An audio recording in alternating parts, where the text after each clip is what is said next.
What are the differences between men and women, briefly? Well, men are headliners. We like the facts. We're created by God to be leaders.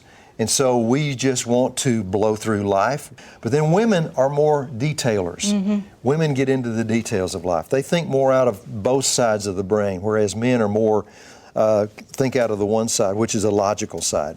But women see things that men don't. The Bible said when Adam was in the garden alone, it's not good that this man's alone. So I'm going to give him a helpmeet. Helpmeet, it says in the King James. You know, in most marriages, the differences cause a war, rather than realizing by pulling the two together, they're better than any individual. And as a matter of fact, why do you believe the devil hates marriage so much? I mean, it's coming out more so today than ever before in history. Right.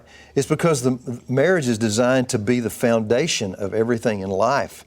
And of course, the devil wants to get to the foundation. In fact, the scripture says in Psalm 11, if the foundations are destroyed, what can the righteous do? That's talking about righteous people through Jesus. And is there any family, let's say children, that are totally rebellious, husbands that are at war with their wives, not realizing the war is coming from the invisible world? Right. Yes, there are these differences, but there really is a devil, and he's really fighting you. And rather than falling over and playing dead, you're saying there's something that can be done about it. Is there such a thing as a hopeless marriage, a hopeless relationship with children? No, I don't believe that.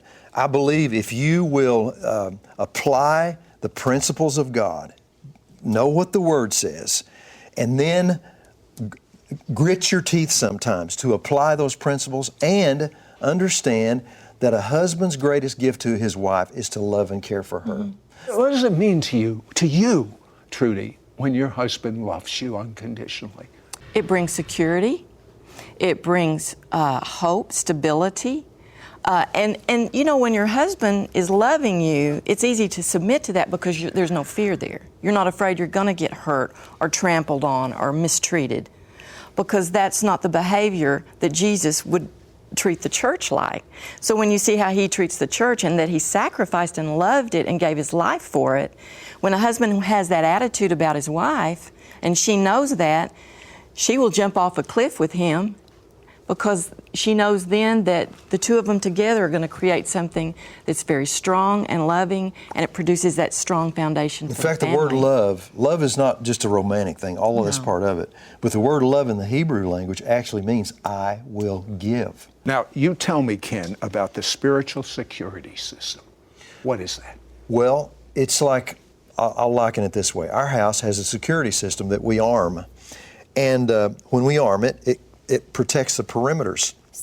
But if I don't arm the security system, which is my job, I have to arm it. I have to make sure that I do my part. Then it sets up boundaries around my house that can't be penetrated.